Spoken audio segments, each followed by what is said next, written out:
Kommunikationskarte mit den Sicherheitshinweisen. Bitte bringen sich besonders die Lage der Notausgänge ein. Passagiere wurden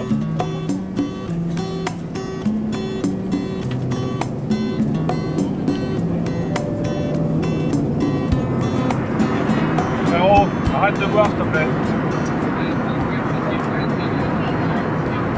Il a mis de la goutte dedans. Faut rien lui laisser. Suis toi. Il dit c'est rien que de la pointe. Passe-moi la caméra là. Passe-moi vite la caméra.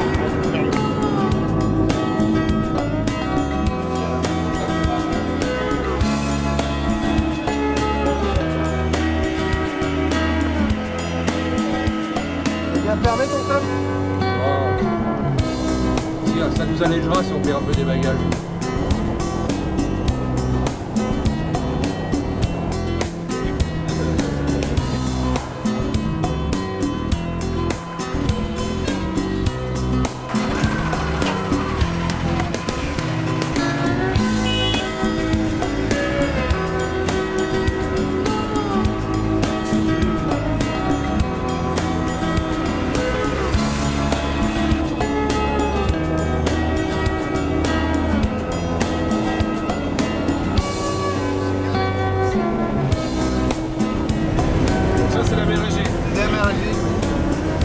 C'est une petite mer.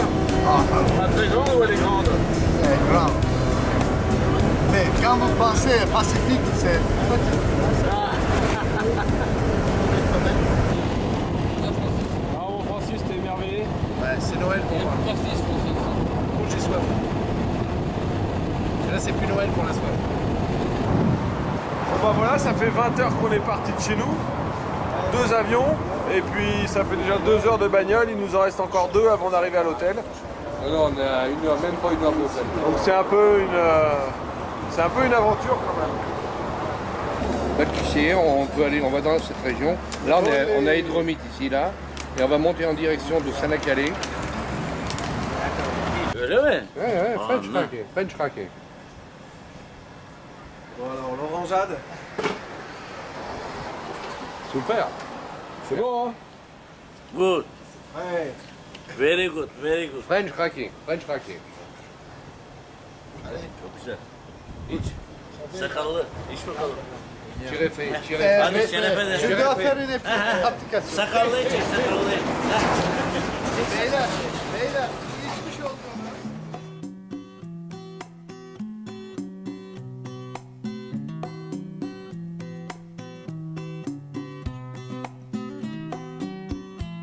Où ils ont fait les On cochons. Donc, mange pas, on emmène tu vas, un tu fais 10 km, tu Bonjour, vois, forêt. tu vois un endroit où il y a un Gaston Pédo. normalement, il y a peut-être un cochon, puis après tu refais 5 bornes, tu fais un autre endroit. Bonjour, je m'appelle Olivier Crozet, je suis responsable de Nature Tour en Europe et nous sommes aujourd'hui maintenant sur Nature Tour en Turquie. Nous nous situons au nord d'Izmir, au cœur de notre territoire, dans le très bel hôtel Iliada qui appartient à l'organisation. La Turquie, c'est environ en superficie 1,5 fois la France. C'est pour une même population. Puisqu'on fait a 750 000 km² pour 76 millions d'habitants. Vous avez 30% de la population qui est concentrée autour d'Istanbul. C'est important, donc ça vous laisse un peu imaginer la densité. La Turquie, c'est 2000 km de long. C'est un pays qui est très très long, qui est très grand, qui a à sa frontière est les pays comme l'Iran, la Syrie, l'Irak, et dans sa partie nord, la Géorgie. Et dans sa partie ouest, la Bulgarie. La Turquie, c'est 2 fois de plus de forêts, de superficie de forêt qu'en France. Et en France, on est déjà un pays où il y a énormément de forêts. C'est une exploitation forestière qui est très importante. La richesse du bois, c'est quelque chose de capital dans l'économie turque. Et moi, ce que je vous propose, c'est qu'on aille un peu parcourir ces forêts pour essayer de chasser l'attila. L'attila, c'est une espèce de sanglier à part entière? Alors l'attila, c'est simplement un nom qu'on donne au Suscrofa. Non, alors l'attila, c'est un suidé, comme le Suscrofa scrofa qu'on a chez nous en France. Et ça, c'est le Suscrofa attila. C'est un sanglier qui a 38 chromosomes au lieu de 36. C'est un sanglier, par exemple, au niveau de la boîte crânienne, qui fait 42 cm de long de l'occiput jusqu'à la pointe du nez, et contre 38 cm chez nous en France. C'est une race spécifique qui est plus grosse que celle qu'on trouve chez nous. Et elle est plus grosse aussi pour une deuxième raison qui est très importante et qui est totalement liée à la Turquie. C'est que le fait, les Turcs, c'est une population musulmane. Ils ne chassent pas l'attila, ils ne mangent pas. Donc les animaux ont le temps de vieillir. Par contre, l'attila, c'est un cauchemar pour le paysan. Le paysan turc, il a deux cauchemars. Le suskrofa attila, à partir du moment où il va mettre une graine dans la terre et le moment où il va récolter le fruit de cette graine, il passera toutes ses nuits dehors. Alors c'est pas tout le temps lui qui passe toutes ses nuits dehors. Ils ont un système de tour de garde, les paysans, où ils font le tour des champs, ils tapent sur des bidons de 200 litres, ils chantent, ils hurlent, ils discutent, ils fument. Bon, pour essayer de faire fuir les attilas, hein, mais ça marche pas à tous les coups.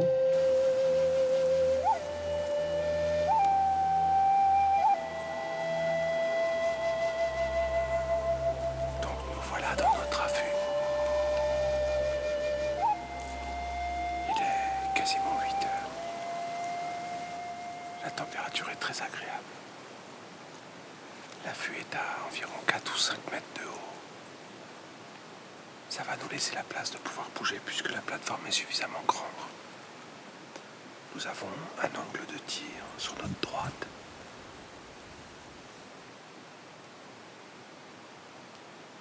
T'as entendu ? Oui, attention. Donc en fait, la technique va être de tenter d'entendre les animaux arriver et de tout de suite se préparer. Parce qu'une fois qu'ils sont là, on ne peut plus bouger. Alors donc tu as un angle de tir à droite. T'as d'autres angles de tir ici, là. Ouais. Le devant de la plateforme, là où les guides pendant 2 mois ont préparé le terrain, on a un angle très ouvert qui permet de tirer partout à moins de 25 mètres. Ce qui est totalement idéal pour un archer. D'accord. Bon, maintenant on va se mettre en position et attendre notre Domuz. Ouais, Yaban Domuz, comme on dit en Turquie. Yaban Domuz. Le matériel utilisé a été préparé avec soin.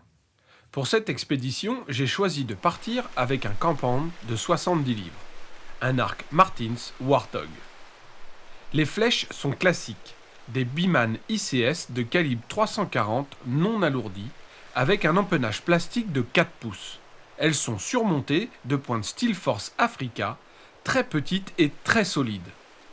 3 choses se sont révélées indispensables lors des chasses de nuit.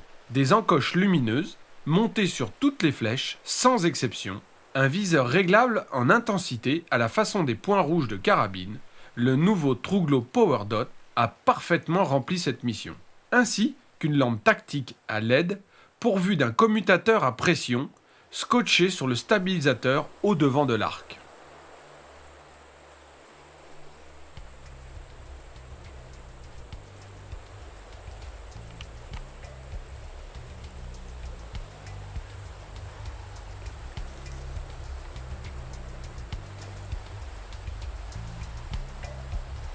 Une heure après la tombée de la nuit, un chevreuil nous passe devant. Quelques minutes plus tard, un jeune sanglier emprunte lui aussi cette coulée. Il s'arrête quelques instants devant nous. C'est l'occasion de réaliser un tir dans de bonnes conditions.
comme sanglier. Joli papa, petit papa. Ouais.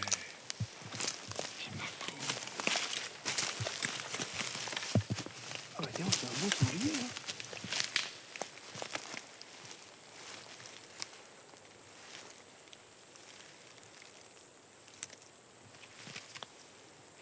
Wow. Bon. Mustapha.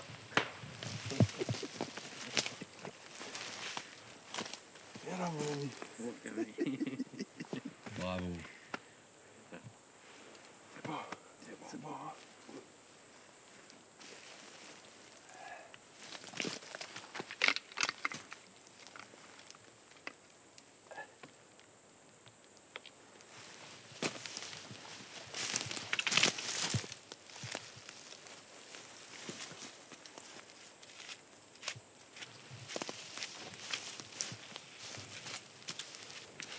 Je vois pas, il faut que j'y aille. Mustapha. Ouais. Dans. Pas encore. Ça fait pas en 3 fois, ça. Pardon? Hein?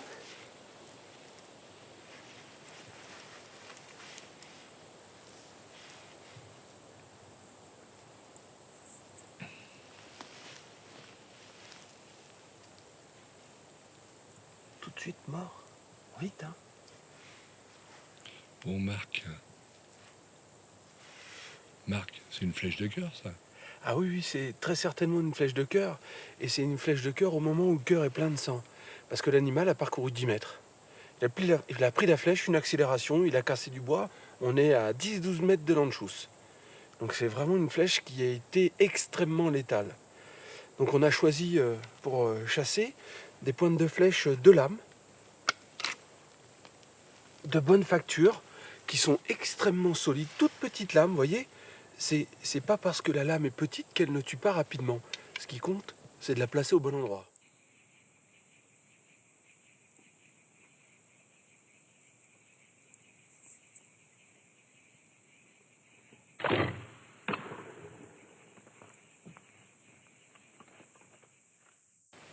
Et je suis très heureux d'avoir prélevé ce premier Attila de ma vie, même si c'est un jeune animal. Quand on chasse à l'arc, tous les gibiers qu'on peut attraper avec un arc sont des grands gibiers. Et pour moi, ça restera un souvenir gravé à jamais. C'est mon premier Attila, avec Mustapha. Ça, c'est un guide qui marche dans les bois comme un vrai chasseur à l'arc. Il pourrait chasser à l'arc, il n'y aurait aucun problème. Et je crois que pour ce soir, on va aller chercher les copains et puis passer une bonne soirée à boire du thé, à rigoler, à raconter des histoires.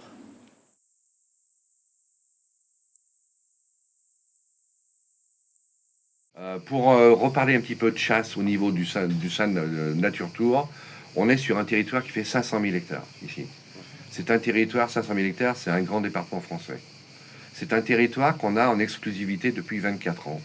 Hein, on est un territoire qu'on loue à l'État turc depuis 24 ans. Et on chasse environ 50 000 à 70 000 hectares par an, ce qui est considérable. Ce qui veut dire qu'il nous faut environ 7 ans pour faire le tour de nos territoires, schématiquement parlant. Ça explique qu'on ait toujours des grands animaux, des beaux animaux. Et des animaux qui vieillissent. Et des animaux qui vieillissent. Hein, je vous disais tout à l'heure, bon, les animaux, ils vieillissent parce que les Turcs sont musulmans, mais la pression de chasse, elle est ridicule. Pour vous situer un petit peu au niveau pression de chasse, ici sur ce territoire, on tire un tout petit peu moins de 2 sangliers aux 1000 hectares par an. Ah oui, c'est très peu. Hein, pression de chasse, ridicule. La pression de chasse, à côté de la prédation, elle est ridicule. Ici, comme grand prédateur, on a des loups et des ours, hein, qui opèrent une certaine prédation dans les sangliers, hein, c'est évident. Donc, la grande particularité de l'Attila, comme je vous le disais, c'est qu'il est très méfiant. Et quand vous allez être un miradeur et qui va vouloir venir dans la zone où vous vous situez, parce qu'on a mis des attractifs, des trucs odorants, enfin n'importe quoi, et il va être intrigué, il va venir, il va faire des cercles concentriques tout autour. Mais ça peut durer une demi-heure. Vous allez le voir un coup là, dans la forêt, un ombre furtif qui traverse. Après, vous allez entendre du bruit derrière vous. Après, vous allez le revoir ici. Et vous allez entendre, il va faire des cercles concentriques hélicoïdaux, de plus en plus près du mirador, jusqu'à quelque chose qui est particulièrement impressionnant, et ça, je suis certain que vous allez le voir aussi, c'est que le sanglier vient au pied du mirador et il sent. Et vous entendez les coups de nez. Il fait le tour du mirador de l'autre côté. Il prend le vent. Et quand il sera sûr, 100%, qu'il n'y a personne, là, il commencera à chercher, avec ses occupations, à être plus détendu. Donc là, c'est la grande méfiance. À partir de ce moment-là, vous n'avez plus droit à l'erreur. Sur vos organisations, le nombre de chasseurs que tu peux accueillir? Alors nous, sur ce territoire ici, on prend 6 chasseurs à l'approche par semaine, par phase de lune. Alors nous, nos meilleurs informateurs, ben, c'est les ennemis des sangliers, c'est les paysans. Dès qu'il y a un sanglier qui traîne un gros, qui leur ravage des clôtures, vous allez les voir, ils protègent leurs champs en faisant des espèces de petites clôtures en bois où ils entrelacent des branches, comme ça ils font un treillis en bois, une petite haie artificielle. Malheureusement, quand vous tombez sur un truc comme ça, lui il arrive dans la haie, terminé à faire classer. Il mange qu'à derrière. Donc nous, notre réseau d'informateurs, c'est les paysans. Notre réseau d'informateurs, c'est les forestiers. Eux, ils sont en contact des sangliers, ils voient. Et tous les gens, je vous le disais, qui travaillent pour Nature Tour, hein, on a une équipe permanente de 12 personnes ici, basée à Kalkim. Tous ces gens-là, ils sont issus de la forêt. C'est des locaux salariés de Nature Tour. C'est des locaux salariés de Nature Tour. Qui ont été recrutés sur place pour leur qualité, leur connaissance voilà, du pour territoire. leur connaissance du territoire. Et après, nous, organisation Nature Tour, on va les former à la chasse.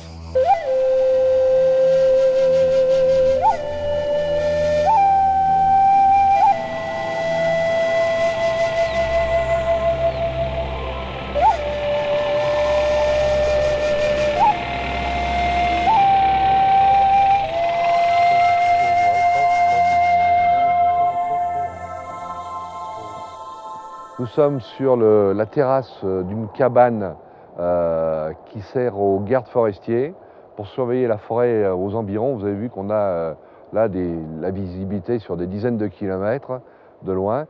Donc c'est un métier qui est difficile parce que bon, la température maintenant en vallée, on était à 26-28 degrés. Ici, on a dû perdre au moins une douzaine de degrés et on a encore le soleil.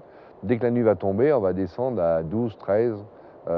Donc il faut être un peu rustique, un peu costaud physiquement et mentalement pour faire ce travail. Mais bon, ils ont leur lit ici, ils ont un petit poêle, ils ont vraiment tout ce qu'il faut pour s'abriter.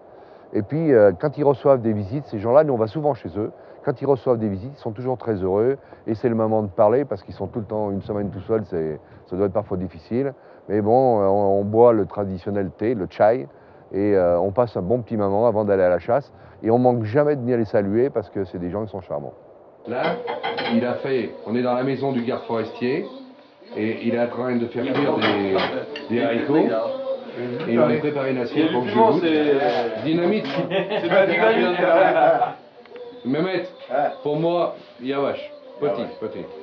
C'est la dynamite, attends. On va regarder la tête qu'il fait lui. Hein. Ah, c'est vraiment très bon. C'est bon? Ah ouais.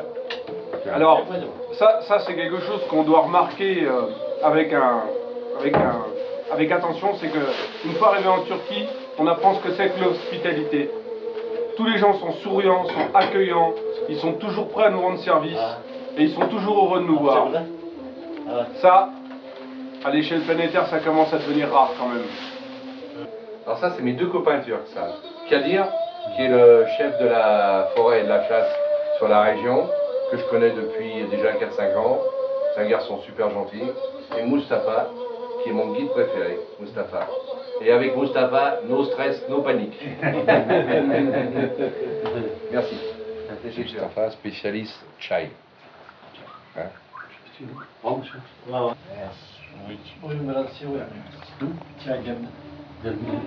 Le garde forestier ici, il reste toute la semaine ici. Et une nuit par semaine, il est remplacé par le jeune qu'on a vu hier. Et ce monsieur, il surveille la forêt 24 heures sur 24. Et toutes les demi-heures, il est appelé à la radio jour et nuit. Ça veut dire que lui, ses temps de sommeil, c'est une demi-heure maximum. Donc il fait des micro-sommes la nuit et il surveille la forêt en permanence. Alors, ils utilisent des techniques comme les gars qui font les traversées en bateau, les courses de voiliers là. Voilà, ouais, et, les sommes très courts, les micro-sommes, et il récupère comme ça. Et une nuit par semaine, il part chez lui pour se reposer ou pour faire la fête, on sait pas. Hein. Voilà. Contact radio en direct.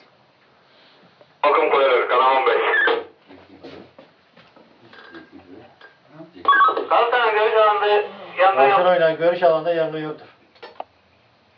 Görüş alanında yangın yoktur. Allez, Mustapha, on va au travail. T'as vu des gros domous, Mustapha? Gros domuz. Gros domous? Oui. Ouais.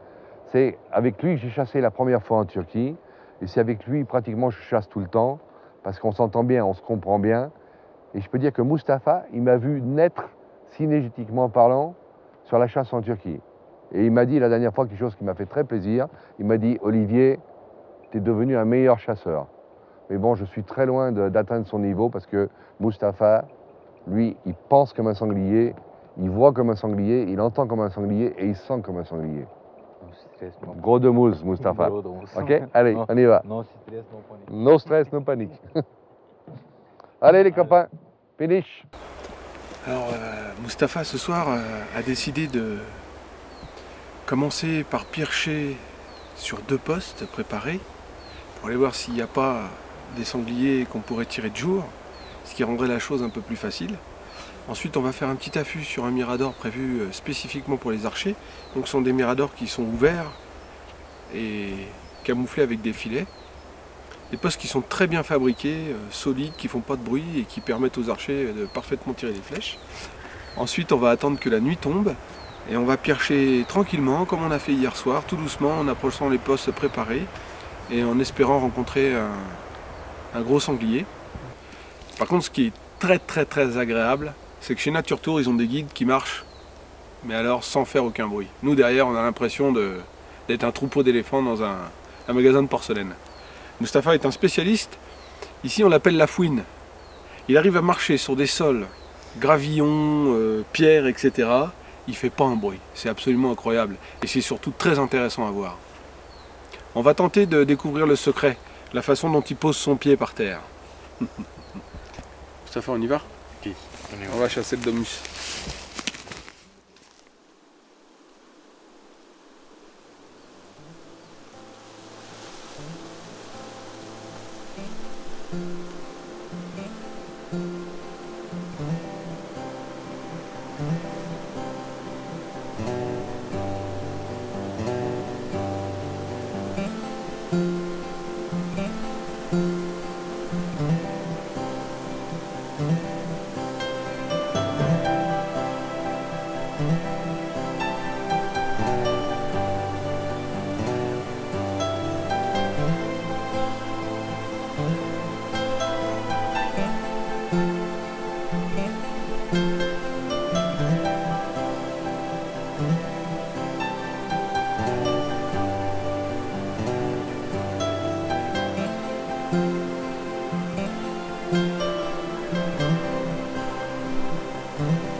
j'en ai vu un.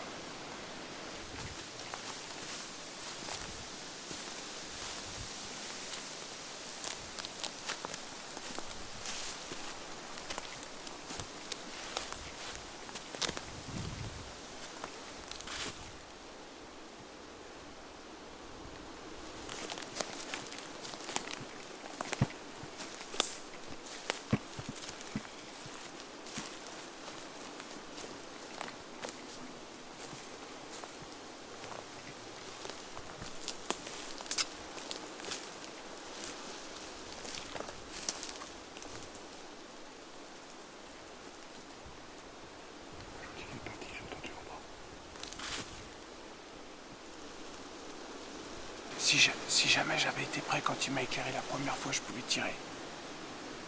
Bon ben écoute, ça fait pas mal ça, parce que ça fait quand même 3 approches dans la soirée, sur 3 sangliers différents. C'est pas mal, non?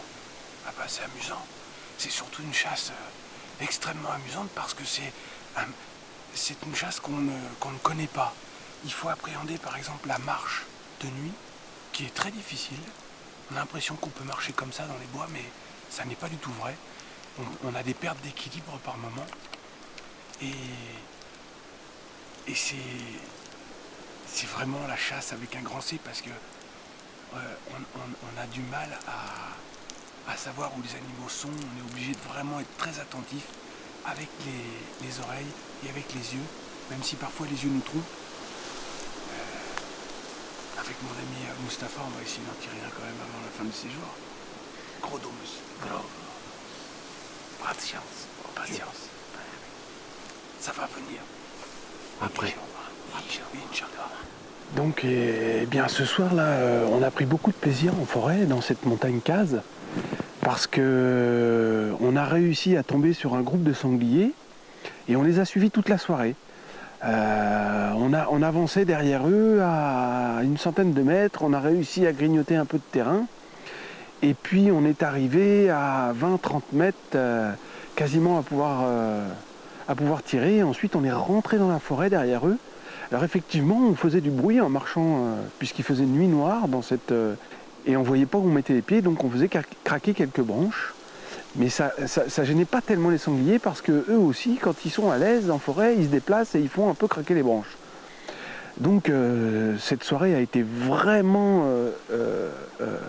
moi j'appelle ça, c'est le top de la chasse, quoi, parce qu'on est de nuit, on a des animaux partout autour, on les suit, on les piste, et on arrive à se procurer des occasions. Malheureusement, l'occasion que j'ai eue, le sanglier était une quinzaine de mètres, mais il était de face. Donc j'ai pas pu le tirer. Mais avec mon guide Mustapha, on a pris un très très grand plaisir.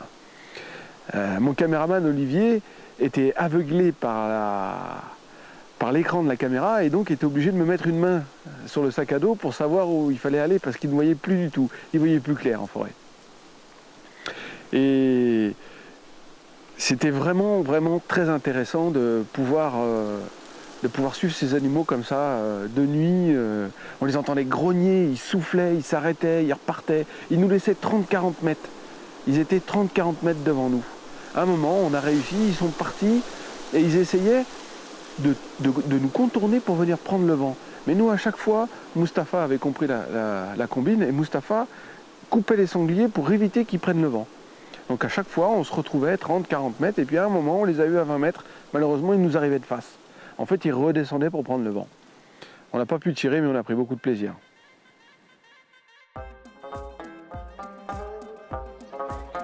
Rien de tel qu'un petit tour au marché de Kalkim pour découvrir encore un peu plus la Turquie.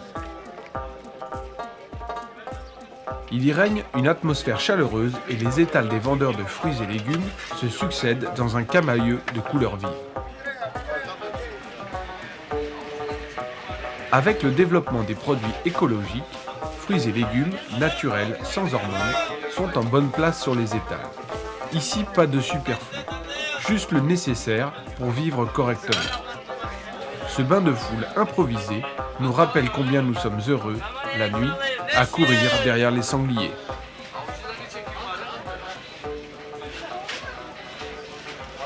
Charmant monsieur qui se trouve là-bas, avec la casquette grise.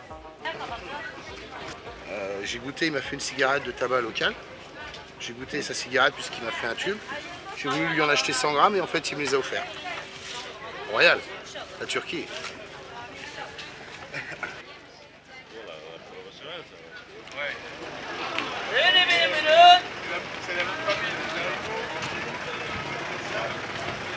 Et toi à droite,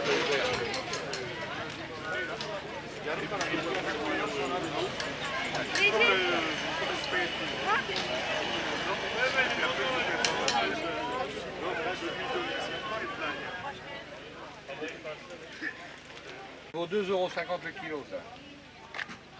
Savon à base d'huile d'olive. Ouais. Ça, c'est bien, ça. Moi, j'en achète tout le temps. Tu prends un savon, il dure une année. Voilà, t'en as pour lui. Ok. C'est le savon à l'huile d'olive, ça? Oui. Là, j'en ai pour 10 ans. Surtout que je me lave pas. C'est chez Cure. J'ai acheté, comme je fais souvent quand je voyage en Turquie, j'achète des savons artisanaux à l'huile d'olive.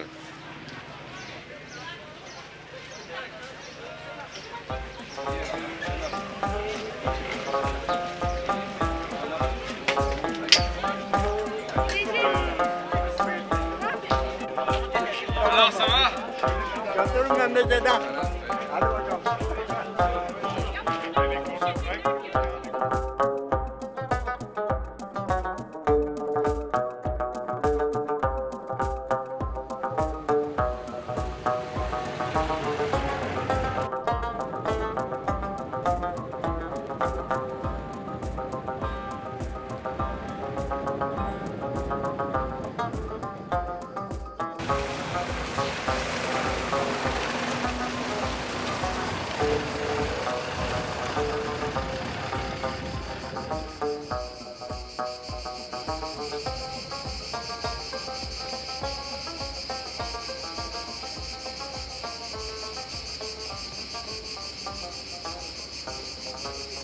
Çocukları da diyor, sen yiyorsun diyor. Bir değişim oluyordur bana.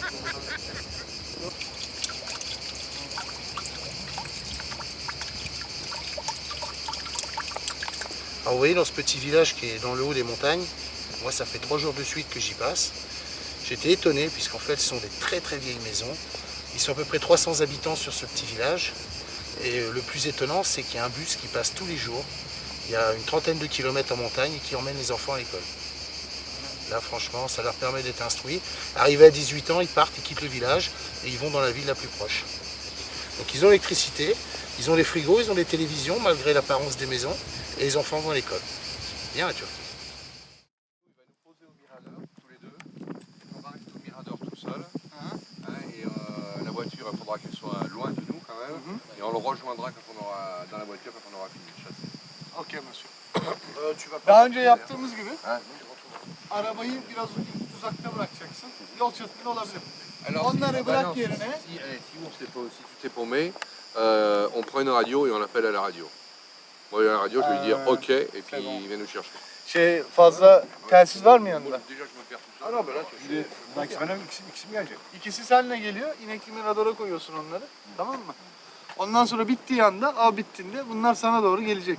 Ama elinde diyor telsiz varsa fazla diyor daha iyi olur diyor. Yok, bir telsiz var. Nous sommes arrivés sur un nouveau mirador qui se trouve en haut d'une colline au milieu des montagnes. La vue est absolument magnifique et on espère bien qu'il y ait un gros domus qui vienne traîner parce qu'on a vu sur le chemin quelques traces en venant. On est vraiment bien installé, on a une vue imprenable et il est 19h, donc ça va commencer à bouger dans 1h30, 2h. On est installé bien en avance, c'est parfait quoi. On va se noyer dans la nature. Ouais, on est arrivé bien en avance. Il fait une température 25-30 degrés. Donc tout ça, ça va se calmer. Dès qu'il va y avoir des échanges thermiques, la chaleur va sortir du sol et emmener notre odeur vers le ciel. Ce qui va nous permettre d'être totalement free odeur. Je pense que ça devrait le faire. Si jamais il y a des animaux qui viennent, en fin de soirée, ça devrait être possible de tirer. Et les fenêtres de tir, c'est quelle distance? Les fenêtres de tir sont préparées vraiment pour des archers, puisqu'on est à une douzaine de mètres devant. Derrière, pareil. Et on a une distance un peu plus loin entre les deux arbres qui se situe à 17-18 mètres. C'est l'idéal. C'est vraiment l'idéal pour un chasseur à l'arc. On est au top.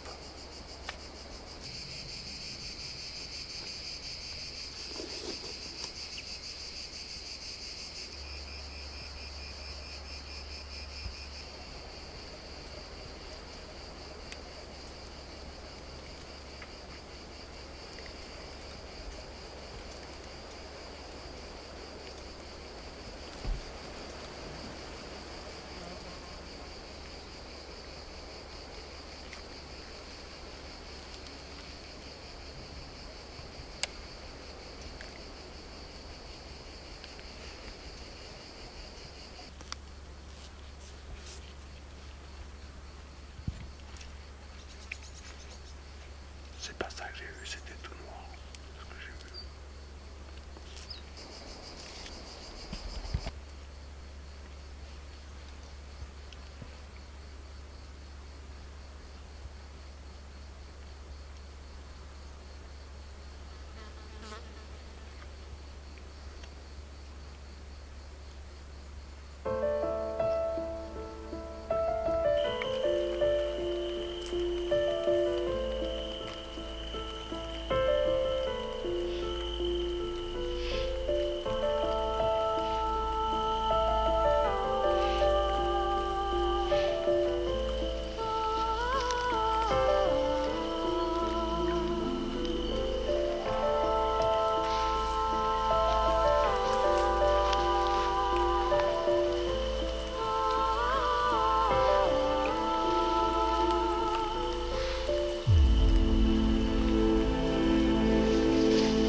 Dans cette compagnie de sangliers, affairés à manger les grains de maïs éparpillés, seuls des femelles ou des jeunes.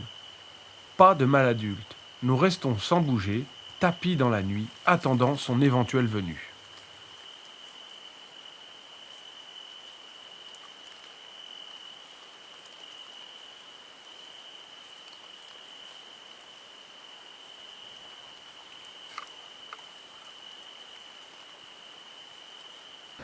On avait prévu le coup puisqu'il y a un des forestiers qui nous avait indiqué qu'une compagnie avec des tout petits grenouillait dans le coin, à l'endroit où il y avait un mirador, donc on y a été. J'ai pris soin d'emmener une poignée de grains avant et j'ai jeté une ou deux poignées de grains devant le mirador. C'est un mirador qui est placé sur une petite colline, à un endroit où les animaux naturellement viennent pour descendre. Et en fait, ils viennent descendre pour manger dans les cultures, dans ces cultures nourricières que les Turcs plantent chaque année et qui surveillent constamment.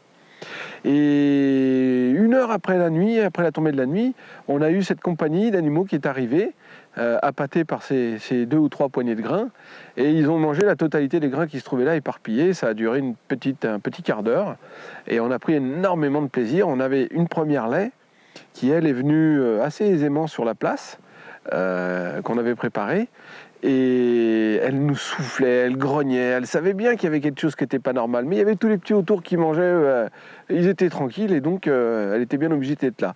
Il y en avait une deuxième, par contre, qui elle est restée 30-35 mètres derrière, à mon avis qui devait être plus grosse et plus âgée, et qui elle avait compris qu'il y avait une embrouille. Donc elle n'est jamais venue, elle nous a soufflé 1 ou 2 fois derrière, elle grognait assez fréquemment, mais elle n'est pas venue. Ce soir, je voulais pas faire du repos, mais je voulais faire un truc un peu amusant où on voit des animaux, etc. Donc on a laissé les copains Hubert et Francis partir dans les montagnes Cazes là-bas à faire de l'approche avec Mustapha. Et nous, avec Olivier, on est resté sur ce mirador en espérant voir cette compagnie qu'on a vue. Donc tout va bien, on rentre tranquillement.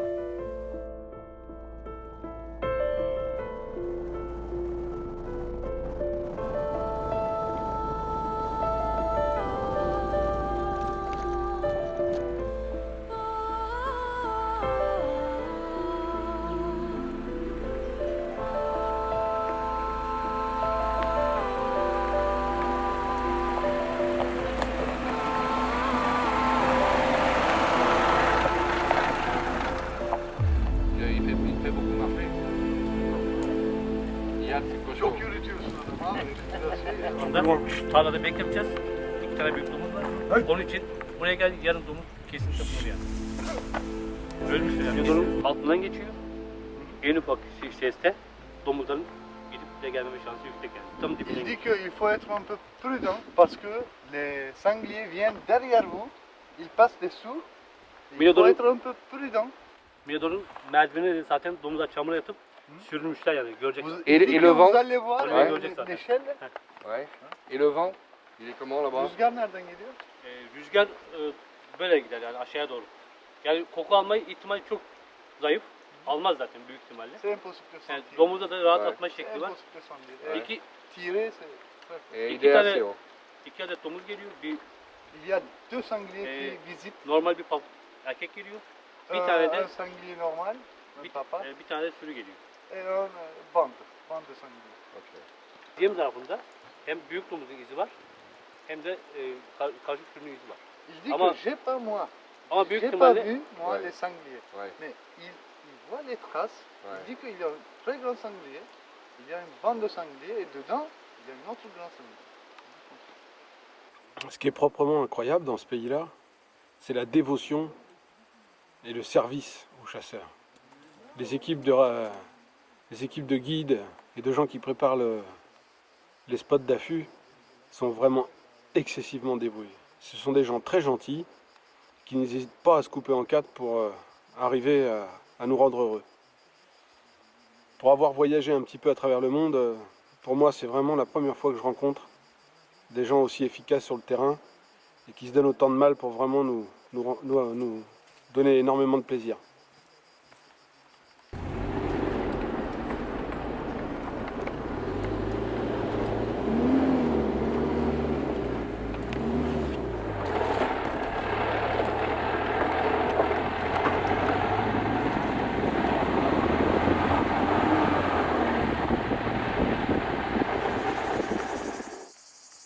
Donc on est avec notre interprète Our.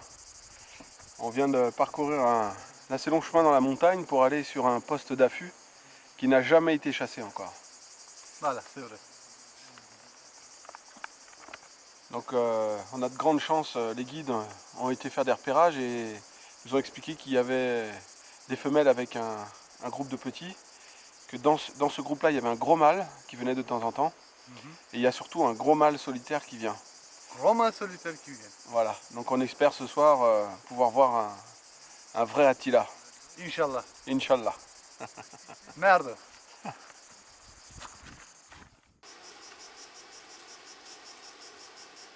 Au détour d'un virage, Olivier aperçoit une compagnie de sangliers descendant vers une saline aménagée. Juste le temps de sauter de la voiture en attrapant la caméra et nous voilà à quatre pattes, approchant les animaux sur le chemin. Des images prises sur le vif.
Cette approche finira à une quinzaine de mètres à plat ventre. La laimeneuse, qui a décidé que cela suffisait, emmène toute sa troupe à l'abri dans la montagne.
Ce sanglier est arrivé sous le mirador sans faire un bruit.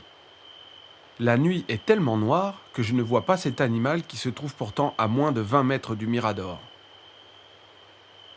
Pas question de tirer un grand sanglier de face ou de 3/4 avant. Alors c'est Olivier, mon caméraman et guide, qui m'indique sa position par des gestes lents et précis.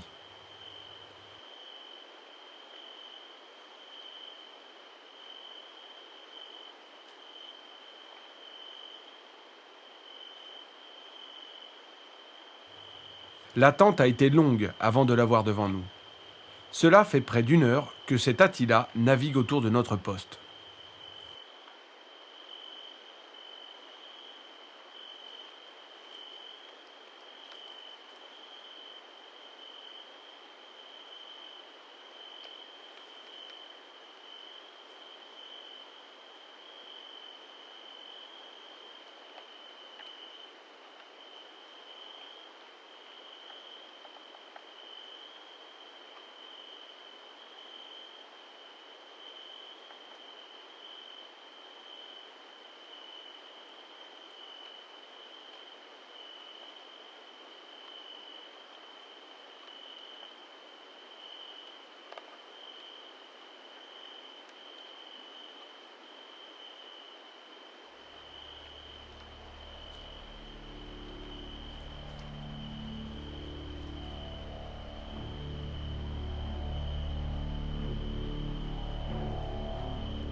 Alors Marc, là, qu'est-ce que tu viens de faire? Eh bien, comme prévu, je suis allé à un nouveau mirador avec Olivier. Et c'était un mirador assez reculé dans la montagne qui n'avait jamais été chassé. Donc le poste avait été préparé un peu à l'avance. Et on a vu arriver un sanglier, enfin on a entendu un sanglier arriver qui est resté plus d'1 heure sous le mirador.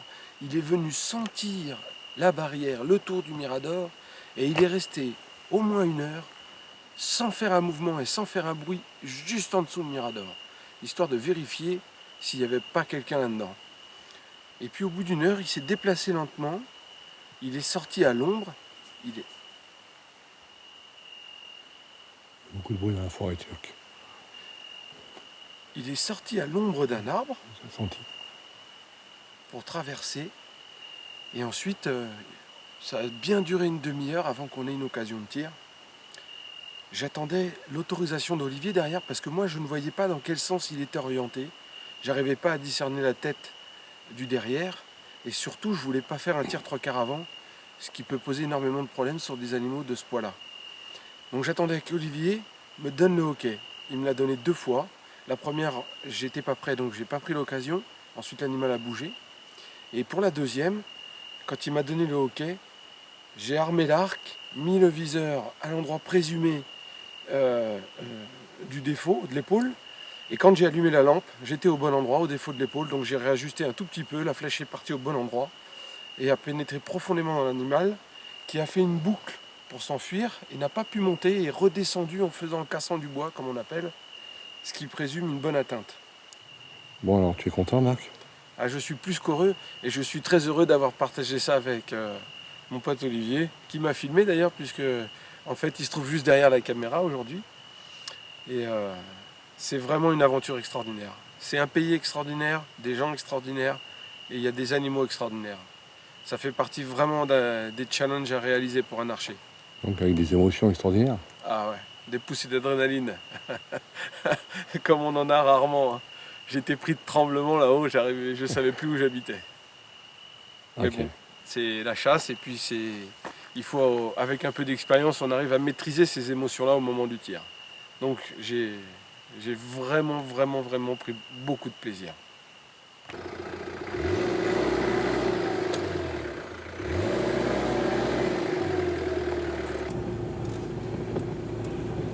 va d'abord voir un litre de flotte avant parce que moi j'ai soif. Hein.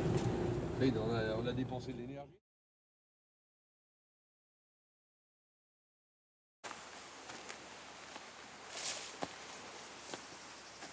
Bon, je voyais plus à droite là. Ah ouais. Hein, Marco? Ouais.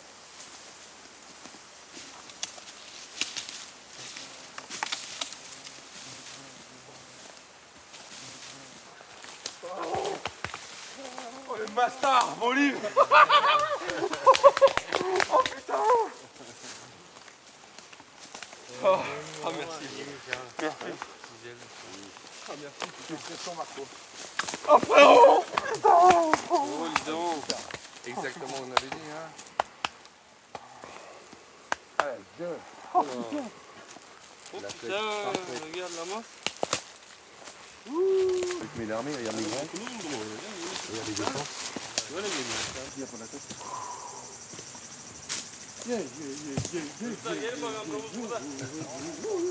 Marco, 30 mètres.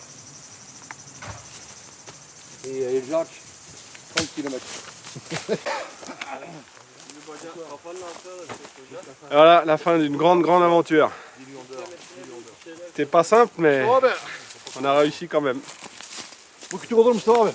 Bon mon cher Marc, on vient de retrouver le gros sanglier que tu as fléché hier.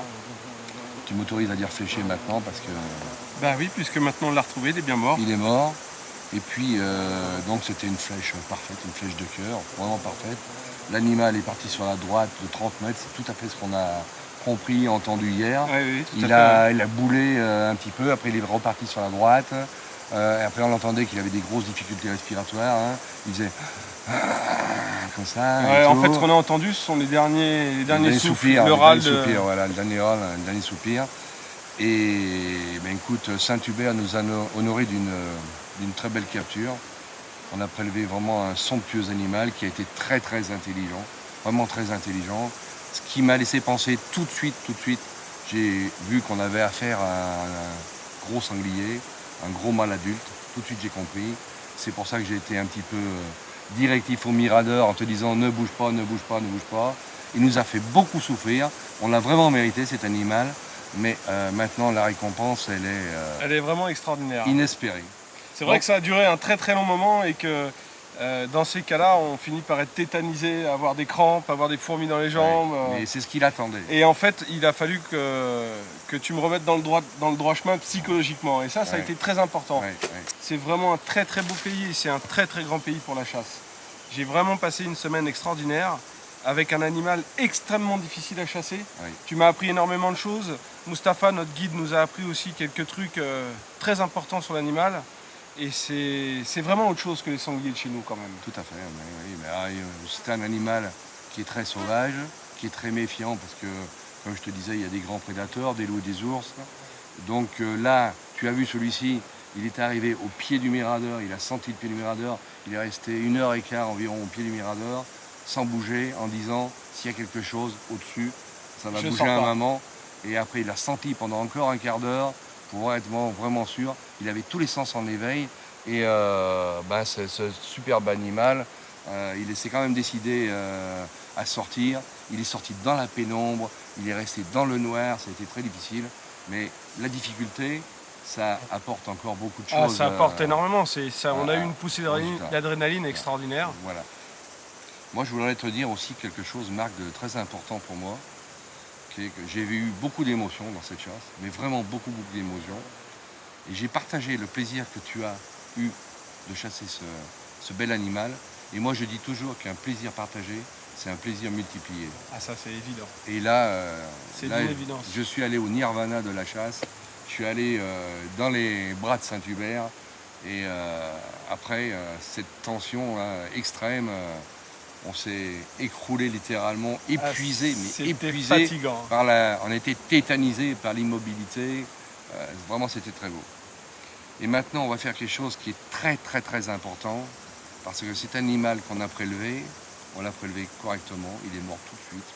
Il a mis 2-3 minutes à mourir. En plus, on l'a entendu râler, on a entendu sonner les souffles. Maintenant, on va lui rendre les honneurs. Donc, mon cher Marc, je suis vraiment très heureux, sur plusieurs titres d'ailleurs, de te rendre les honneurs de cet animal, de te remettre la brisée. Je te remets la brisée et je te dis, that's my side. Merci mille fois. Et je suis très attaché à ce rite parce que c'est dans la mythologie un rituel qui fait appel à une histoire très ancrée dans les peuplades qui chassaient, les peuplades primitives, etc. C'est qu'à l'époque, quand ils partaient à la chasse, ils partaient longtemps à la chasse. Et il fallait un rituel pour rentrer dans la chasse et un rituel pour sortir de la chasse. Donc on est rentrés tous les deux dans cette chasse et aujourd'hui on vient d'en sortir ensemble. Tu viens de me remettre la brisée, les honneurs. Et cette chasse, pour moi, elle est terminée. J'ai vécu une aventure extraordinaire dans un pays extraordinaire. Je suis vraiment l'homme le plus heureux du monde. Ah bah écoute,